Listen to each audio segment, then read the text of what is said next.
আল্লাহ যে আছে এটা বোঝার জন্য প্রত্যেকের হাতটা একটু উঁচু করতে হবে। হাত, আমরা এই হাত যে আল্লাহ দিয়েছে, এই হাতের মধ্যে আল্লাহর নিদর্শন আছে। একটু একটু রাখি, খুব ইন্টারেস্টিং জিনিস যে হাতের মধ্যে নিদর্শন। হ্যাঁ, আচ্ছা, আল্লাহর গুণবাচক নাম কয়টা আছে? কয়টা? Very nice.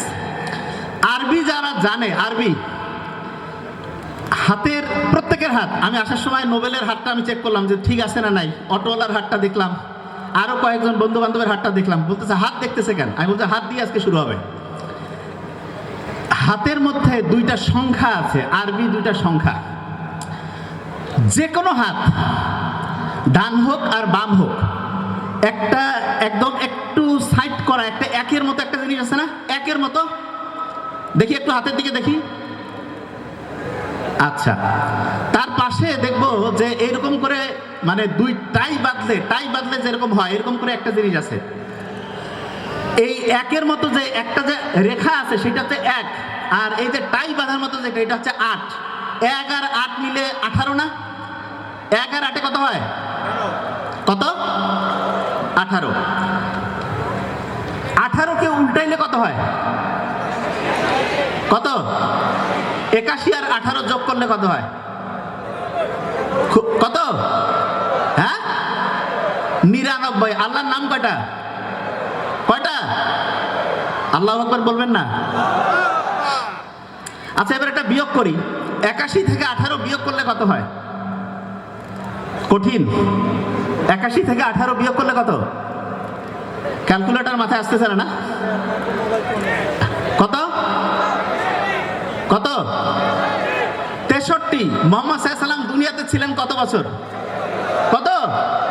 আল্লাহু আকবার। আল্লাহু আকবার বলি না কেন? মানুষের যে হার্ট আছে, আচ্ছা বলেন তো, আমাদের হার্ট শরীরে একটা না দুইটা হার্ট? কয়টা? বিয়ের আংটি কি ডান হাতে পরে না বাম হাতে? হ্যাঁ, যারা বিয়ে হয়নি তারা জানে না, কিন্তু যাদের হয়েছে কোন হাতে পরে বিয়ের আংটি?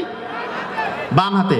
বাম হাতের এইটা ফিঙ্গারে পরে না, এইটা না এইটা, এই যে রিং ফিঙ্গার, যেই জায়গায় বিয়ের আংটি পড়ে সেই জায়গায় যে রক্তের নালীটা, এটা হার্টে গিয়ে মিশে। হার্টে অনেকে মনে করে যে যে কোনো একটা আঙ্গুলে পড়লেই হবে। নো, বিয়ের সাথে একটা অন্তরের আত্মার যে সম্পর্ক আছে এইটাকে নির্দেশ করার জন্য এই যে আংটি, ইসলামে এটা খুব উৎসাহিত করছে তা না। তা একটা বিয়েতে একটা ফিঙ্গারে আঙ্গুলের মধ্যে হচ্ছে যে আমরা আংটি পড়ি, এবং সেই আংটিটার রাস্তাটা হার্টে গিয়ে মেশে। খুব ইন্টারেস্টিং জিনিস। হার্টকে কেউ যদি ভাঙতে থাকে মানে ছোট ছোট ছোট করে পিস করে, মাইক্রোস্কোপের মধ্যে যদি তাকায়, তাহলে তার যে স্ট্রাকচারটা হবে, এটা আল্লাহ বানানটা আরবিতে লিখলে যে স্ট্রাকচার হয় তার মতো হয়ে যায়। বুঝি নাই তো কি বলছি? বুঝতে পারছি? হার্ট যেখান থেকে পাম্প শুরু করে, এই যে হার্ট যে প্রতি মুহূর্তে বিট করতেছে, ধুক ধুক ধুক ধুক করতেছে, এটা কি কাউকে বলতে হচ্ছে? অটোমেটিক করতেছে না? তা যেই জায়গা থেকে এই বিট শুরু হয়, সেই জায়গাটা যদি মাইক্রোস্কোপের নিচে দেখে একদম কাঠামোটা মিলানোর চেষ্টা করি, দেখবো যে আল্লাহ বানানটা আরবিতে লিখলে যে স্ট্রাকচারটা হয় সেটার সাথে অনেকটা ম্যাচিং হয়ে যায়। আজ থেকে প্রায় 100 বছর আগে একটা জেলের মধ্যে বসে একজন বই লিখতেছে। তা উনি যে বইটা লিখতেছে সেটা পরবর্তীতে নোটবুক আকারে আসছে। নোট, এরকম একটা নোটবুক আকারে আসছে। তো সেই নোটবুকের মধ্যে উনি লিখছে যে বড় বড় যে বড় কোম্পানি আছে, এই কোম্পানিগুলো কিভাবে সারা পৃথিবীতে প্রত্যেকটা এলাকার, প্রত্যেকটা জাতির, প্রত্যেকটা ছোট্ট ছোট্ট দেশের যে কালচার আছে, যে সংস্কৃতি আছে, এটাকে ধ্বংস করে আস্তে আস্তে আস্তে আস্তে তারা ওই দেশগুলোকে হচ্ছে নিজেদের নিয়ন্ত্রণে নেবে। আজ থেকে 100 বছর আগে একটা জেলের মধ্যে একজন মানুষ লিখতেছে। ওনাকে যে জেলে ঢুকাইছিল তার কারণ হচ্ছে উনি এটা নিয়ে বক্তব্য দেওয়া শুরু করছিল। তখন যাদের স্বার্থে আঘাত থাকতেছিল, ওরা বলতেছে এই লোক যদি বাইরে থাকে আর যদি এরকম করে কথা বলতে থাকে, তাহলে তো মানুষজন আমাদের কায়দা কানুন ধরে ফেলবে। কায়দা কানুন যদি মানুষজন ধরে ফেলে, তাহলে মানুষজনকে আমরা হচ্ছে তাদের যে ঐতিহ্য, তাদের যে কৃষ্টি, সেখান থেকে ধ্বংস করে কিভাবে তাদেরকে আমরা আমাদের হচ্ছে যে দাসে পরিণত করবো, এটা কিভাবে করবো, এইটা করার ক্ষেত্রে বড় বাধা হচ্ছিল ওই লোকটা। তখন ওনাকে কি করলো যে আপনাকে হচ্ছে যে বিভিন্ন আপনি মানুষজনকে হচ্ছে ফুসলায় ফাসলায় খারাপ করতেছেন, এই জন্য আপনাকে হচ্ছে জেলে পাঠিয়ে দিল। তা তখনকার সময়ও এখনকার সময় আয়না ঘরে যে অবস্থা হয়, তখনকার সময় লোক এত খারাপ ছিল না।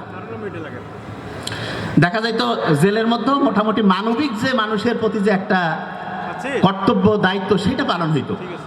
ঠিক আছে। তো ওইখানে উনি লিখতেছে যে কিভাবে এই বড় বড় কোম্পানিগুলো বিভিন্ন দেশের যে ঐতিহ্য সংস্কৃতি এটাকে ধ্বংস করে দাসে পরিণত করবে। তো ওইখানে উনি একটা ইন্টারেস্টিং জিনিস লিখছে, সেটা কি জানেন? সেটা হচ্ছে এমন একটা সময় আসবে যখন মানুষ সামগ্রিক যে একসাথে থাকা যে পরিবারগুলো আছে এই পরিবারগুলো ভাগ হবে। উনি লিখতেছে, দেখেন আপনি ইন্টারেস্টিং কি কারণে। একটা ফ্যামিলি ভেঙে যদি 2টা 3টা 4টে হয়, প্রত্যেক ফ্যামিলিতে আলাদা চুলা